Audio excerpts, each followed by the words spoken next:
Hello everyone, Radhe Radhe. आप सभी का हमारे चैनल में बहुत बहुत स्वागत है। हरतालिका तीज का व्रत कैसे किया जाता है, पूजा आपको कैसे करनी है, संपूर्ण जानकारी इस वीडियो में मैं आपको देने वाली हूँ। हरतालिका तीज का व्रत निर्जल रहकर किया जाता है। कुंवारी कन्याएं, शादीशुदा महिलाएं इस व्रत को करती हैं अच्छे पति की कामना के लिए, और जो शादीशुदा औरतें करती हैं अपनी अच्छी गृहस्थी के लिए, ताकि उनका गृहस्थ जीवन बहुत अच्छे से बीते। इस व्रत को जो है किया जाता है। ये पूजा रात के 4 पहरों में की जाती है। पहली पूजा 7 बजे से लेकर 8 बजे के समय आप कर सकते हैं। दूसरी पूजा 12 बजे की जाती है। तीसरी पूजा आपको 2 बजे रात में करनी होती है। और चौथी पूजा सुबह, मतलब जैसे भोर काल होता है, 4 बजे करके मूर्तियों का विसर्जन किया जाता है। तो पहली पूजा थोड़ी बड़ी तौर पर की जाती है। तो पहली पूजा की विधि मैं इस वीडियो में आप लोगों के साथ शेयर कर रही हूँ। मैंने चौकी पर पीले कलर का कपड़ा बिछाया है, उस पर भगवान शिव की इस तरह की तस्वीर मेरे पास थी, तो मैंने तस्वीर को यहाँ पर विराजमान कर लिया है। इस पूजा में कलश स्थापना जरूर की जाती है। तो मैंने यहाँ पे पीतल का कलश लिया है। थोड़ा सा मैंने गंगा जल डालकर इस कलश को मैं पूरा कंठ तक भर लूंगी। इसके बाद में इसमें हल्दी की गांठ, सुपारी, 1 रुपए का सिक्का और थोड़ी सी दुर्वा डालकर कलश स्थापना की तैयारी कर रही हूँ। आम के या अशोक के पत्ते इस कलश पर लगाए जाते हैं। इसके बाद मैं इस पर एक प्लेट रखूंगी, प्लेट के ऊपर चावल रखूंगी और कलावा बांधकर कलश जो है ना मेरा पूरा हो जाएगा। कलश के ऊपर आप स्वास्तिक भी जरूर बनाएं। आप यहाँ पे मिट्टी का कलश भी यूज कर सकते हैं, मैंने तो पीतल का कलश यूज किया है। और फिर इसके बाद में इसके ऊपर रखूंगी नारियल। कलश स्थापना इसमें जरूरी होती है क्योंकि भगवान शिव की आराधना है, यानी तपस्या जो है ना इस व्रत में की जाती है, ताकि आपको अच्छा जीवन साथी अपने जीवन में मिले। इसके बाद इस व्रत में अखंड दीपक जलाया जाता है। मतलब प्रदोष काल के समय जब आप पहली पूजा करेंगे तो इस दीपक को आप प्रज्वलित करें और रात भर ये दीपक जो है ना जलते रहना चाहिए, सुबह विसर्जन होने तक। तो यहाँ पर आपको बड़ा दीपक लेना है और लंबी बाती, गोल बाती, जो भी आपके लिए सूटेबल हो, जिसको आप अच्छे से रात भर संभाल सके, ऐसी बाती का आपको प्रयोग करना है। इसके बाद इसमें पार्थिव शिव परिवार बनाया जाता है। तो यहाँ पे गणेश जी बनाना जरूरी है, पार्वती माता आपको बनानी है और शिवलिंग बनानी है आपको। छोटे बड़े आपको जैसी आकृति आती है वैसे आप बना सकते हैं। हमारे पंडित जी को तो बहुत अच्छे से आते हैं, इसलिए उन्होंने मेरे लिए बना के रखे हैं। ये आप छोटे भी बना सकते हैं, छोटी छोटी सी पिंडी होती है वो भी आप बना सकते हैं। तो इस तरह से जो है ना एक थाली में विराजमान कर ले, क्योंकि इनको रात के 4 पहरों में 4 बार स्नान करवाना है। तो एक ऐसा बड़ा सा बर्तन लेना है ताकि आपकी मूर्तियां जब आप पूजा करो रात में, तो ये मूर्तियां बिल्कुल भी खंडित नहीं होनी चाहिए।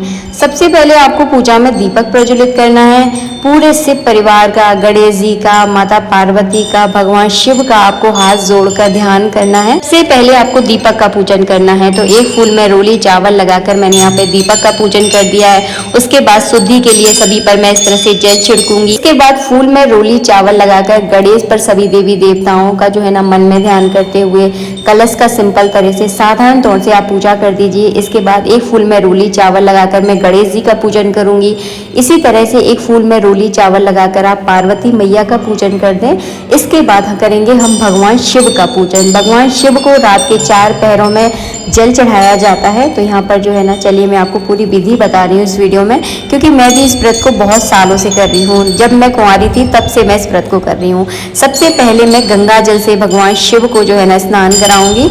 मन में नमः शिवाय का मन में आपको जप जरूर करना है। तो नमः शिवाय करते हुए सबसे पहले आपको जल चढ़ाना है। इसके बाद आपको कच्चा दूध चढ़ाना है। इसके बाद आपको दूध, दही, घी, शक्कर, शहद से भगवान को स्नान करवाना है। आप चाहे तो पंचामृत बनाकर भी स्नान करवा सकते हैं, आप चाहे तो अलग अलग चीज़ों से स्नान करा सकते हैं। तो मैंने यहाँ पे पंचामृत साथ में ही बना के रखा है, तो यहाँ पर मैं पंचामृत से स्नान करवा दूंगी। इसके बाद में शुद्ध जल से भगवान को आप स्नान करवाएं। इसके बाद में एक बड़ा सा कलावा लेकर सबको जो है ना इस तरह से वस्त्र अर्पित कर दूंगी। आप चाहे तो अलग अलग 2 कलावा के टुकड़े लेकर भी चढ़ा सकते हैं, लेकिन बड़ा कलावा चढ़ाने से ये होता है कि ये व्यर्थ नहीं जाता। इसे बाद में आप पूजा के बाद अपने हाथ में बांध सकते हैं। इसके बाद मैं यहाँ पर जनेऊ चढ़ा दूंगी गणेश जी को। भगवान शिव को मैंने जनेऊ चढ़ाया है। इत्र लगा दूंगी। आप चाहे तो कॉटन में इत्र, छोटी सी जो रुई होती है उसमें इत्र लगाकर भी भगवान पे चढ़ा सकती हैं। आप चाहे तो उंगली से भी लगा सकते हैं। तो पूरी फुल संपूर्ण विधि आप लोगों के साथ में शेयर कर रही हूँ। इसके बाद मैं पार्वती माता का श्रृंगार करूंगी। तो यहाँ पर मैंने चुन्नी चढ़ा दी है, बिंदी लगा दूंगी, डोली से टीका कर दूंगी और सिंदूर से उनकी जो है ना मांग भर दूंगी। तो आज के दिन जो है ना पार्वती माता को पूरा श्रृंगार जो है ना किया जाता है। इसके बाद जो है ना भगवान शिव पर मैं चंदन से त्रिपुंड लगाऊंगी। गणेश जी पर भी मैं टीका कर रही हूँ, चावल चढ़ा रही हूँ। जैसे कि हर पूजा में भगवान की पूजा की जाती है, सेम वही तरीका आपको यहाँ पर अपनाना है। लेकिन ये पूजा एकदम निर्जल रहकर की जाती है। अगर आप पर सहन नहीं हो रहा है, आपको बहुत प्यास लग रही है, तो पहली पूजा के बाद जो है ना आप बैल बनकर पानी पी सकते हैं। मतलब एक बड़ी सी थाली में आप पानी ले लें और उसको घूंटे के बल बैठकर जो है ना, मतलब घूंटे के बल जैसे कि गाय होती है उसी शेप में आपको बैठना है और फिर जो है ना उसी थाली में से आप पानी पी सकते हैं अगर आप पर सहन नहीं हो रहा है। ये पार्वती माता के लिए मैं श्रृंगार का सामान लेकर आई हूँ। तो ये सारा श्रृंगार जो है ना पार्वती माता के ऊपर मैं चढ़ा दूंगी। मैंने यहाँ पे 2-2 चूड़ियाँ चढ़ा दी हैं। मेहंदी हो तो मेहंदी लगा दीजिए, बिंदी पहना दीजिए और हाँ, आप वो बड़े बड़े झुमके भी पहना सकती हैं। काफ़ी लोग पहनाते हैं, मैं भी पहनाऊंगी पार्वती माता को जिस दिन तीज का व्रत होगा। आज तो तीज का व्रत नहीं है, केवल आपको पूजा करके मैं इस वीडियो में दिखा रही हूँ। तो बहुत अच्छे से उनका श्रृंगार किया जाता है। कहते हैं माता को जितना सजाया जाता है, माता भी आपके जीवन को उतना सजा देती है। तो बस उसी मन से आपको जो है ना पार्वती माता का श्रृंगार करना है। मैंने यहाँ पे बिंदी भी लगा दी है और मैं आपको बताऊँ मेरे पास बहुत सुंदर से झुमके भी हैं, आपको दिखाती हूँ। ये झुमके जो है ना मैं तीज के व्रत में माता पार्वती को पहनाऊंगी। सुंदर लग रहे हैं ना, तो ये पहनकर हमारी माता मैया बहुत सुंदर लगेंगी। तो ये झुमके मैं तीज के लिए रखूंगी और जब पहनाऊंगी आप लोगों के साथ जरूर शेयर करूंगी। इसके बाद आपको फूल माला चढ़ानी है, तो मैं सभी को जो है ना इस तरह से फूल माला चढ़ा दूंगी। अगर आपको आज के दिन कमल का फूल मिल जाए तो भगवान शिव को आप कमल का फूल जरूर अर्पित करें, बहुत शुभ माना जाता है। कहते हैं भगवान शिव पर कमल का फूल चढ़ाने से मनोवांछित फलों की आपको प्राप्ति होती है। इसके बाद आपको बेलपत्र चढ़ाना है। बेलपत्र पर इस तरह से चंदन जरूर लगा लें। अगर आपकी कोई विशेष मनोकामना है तो उस मनोकामना को भी आप बेलपत्र के ऊपर लिख सकते हैं। तो यहाँ पर मैंने उल्टा बेलपत्र करके चढ़ा दिया है। धतूरे की गटा, कौआ के फूल, समी पत्री, ये सब कुछ जो है ना आज के दिन भगवान शिव पर चढ़ाया जाता है। आज के दिन सोया नहीं जाता है, तो रात में आपको व्रत में सोना बिल्कुल भी नहीं है। आधुनिक जमाने के व्रत हो गए हैं, आजकल इतने नियम कोई कर नहीं पाता है। तो बस एक पूजा करने के बाद काफ़ी सारे लोग सो भी जाते हैं, तो आप अपने हिसाब से देख ले। वैसे कथा जब आप पढ़ेंगे तो आपको पूरी जानकारी इस व्रत के बारे में मिल जाएगी। ना इस व्रत में कुछ खाया जाता है ना पिया जाता है। सुबह विसर्जन करने के बाद ही आपको कुछ खाना पीना होता है। ये व्रत एक बहुत तपस्या की तरह रहता है, बहुत ज़्यादा कठिन इस व्रत को बोला जाता है। यहाँ पर मैंने धूप और दीप जो है ना इस तरह से दिखा दिया है। ये पहले पहर की पूजा मैं आप लोगों के साथ शेयर कर रही हूँ। बाकी 3 पहरों की पूजा बहुत सरल होती है, जिसमें केवल भगवान शिव पर जल चढ़ाया जाता है, भोग लगाया जाता है और आरती की जाती है। कलश पर आप स्वास्तिक जरूर बना देना। मैंने बनाकर आपको नहीं दिखाया था, इसलिए मैंने यहाँ पे आपको स्पष्ट रूप से बता दिया है कि कलश पर आपको स्वास्तिक जो है ना जरूर बनाना है। इसके बाद जो है ना हमें भोग लगाना है। इस व्रत में खीरा जरूर चढ़ाया जाता है। खीरा विशेष रहता है।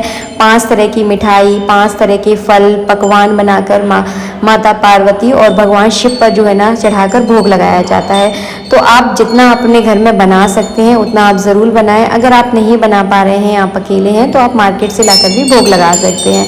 वो देखिए आपकी सुविधा है। तो 5 तरह की मिठाई और 5 तरह का भोग ज़रूर बनाया जाता है। आज के दिन पान भी ज़रूर चढ़ाया जाता है। मेरे पास पान नहीं था इसलिए मैंने नहीं बताया। अगर आपको मिल जाए तो पान ज़रूर चढ़ाएं। पान चढ़ाने से पति पत्नी के संबंध में मधुरता आती है। जब भी भगवान शिव और पार्वती की पूजा की जाती है तो पान जरूर चढ़ाया जाता है। इसके बाद आपको हरतालिका तीज के व्रत की कथा पढ़नी है। एक फूल में रोली चावल लगाकर अपने हाथ में रखें। कोई दक्षिणा आप जरूर रखें। अगर कोई फल है तो फल भी अपने हाथ में रखें। उसके बाद हरतालिका तीज के व्रत की पूरी कथा पढ़े। कथा पढ़ने से व्रत के बारे में आपको और भी अच्छी जानकारी मिलेगी। ये व्रत कैसे किया जाता है, कैसे आपको विसर्जन करना है, क्या क्या फलों की प्राप्ति होती है, सब कुछ आपको इस व्रत में जो है ना जानकारी मिल जाएगी। कथा की पुस्तक वहाँ पर मिल जाएगी जहाँ पर पूजा पाठ का सामान मिलता है, वहाँ पर आपको इजीली जो है ना मिल जाएगी। इसके बाद जितना भी आपका हाथ में सामान था सब कुछ भगवान शिव पर आप समर्पित कर दें, हाथ जोड़कर प्रार्थना करें। इसके बाद जो आप सासू माँ के लिए बायने के लिए जो साड़ी सुहाग का सामान आप लेकर आए हैं वो जो है ना पार्वती माता पर चढ़ाने के बाद एक तरफ रख दें। सुबह जो है ना इस सामान को दान किया जाता है। इसमें कुछ दक्षिणा आप जरूर रखें ताकि अगर गलती से अगर आप कुछ भूल गए हो तो दक्षिणा जो है ना उसकी पूर्ति कर दे। इसीलिए सामान को जो है ना दक्षिणा जरूर रखना होता है इसमें। ये मैंने सास के लिए निकाला है। अगर आपकी सास नहीं है तो आप अपनी ननद को भी जो है ना ये सुहाग का सामान दान कर सकते हैं। ये सुहाग का जो सामान मैंने आपको बताया ये जरूर निकाला जाता है ताकि इस व्रत का पूरा संपूर्ण फल आपको प्राप्त हो। इसके बाद होम किया जाता है। इसे हवन तो नहीं कह सकते, होम ही बोलते हैं, क्योंकि ये बहुत छोटे तौर से किया जाता है। मैंने यहाँ पर वैसे तो गाय के गोबर के उबले के ऊपर हमें करना चाहिए। अगर आपको गाय के गोबर का उबला मिल जाए तो उस पर कर लीजिए, नहीं तो संविदा होती है उस पर भी कर सकते हैं, मतलब लकड़ियों पर भी कर सकते हैं या सूखे नारियल पर आप कर सकते हैं। यहाँ पर मैंने अग्नि प्रज्वलित की। सबसे पहले गौरी गणेश के नाम की आहुति दी, उसके बाद नवग्रह की, और इसके बाद जो है ना आपको नमः शिवाय के मंत्र से यहाँ पर 11-21 आहुतियां नमः शिवाय के मंत्र से आपको देनी है। इसके बाद मीठे का भोग लगाना है। अग्नि में मीठे का भोग लगाने पर जिस देवी देवता के नाम का हम भोग लगाते हैं उन तक ये भोग पहुंच जाता है। तो रात के 4 पहरों में अग्नि में ही आपको 4 बार भोग लगाना है।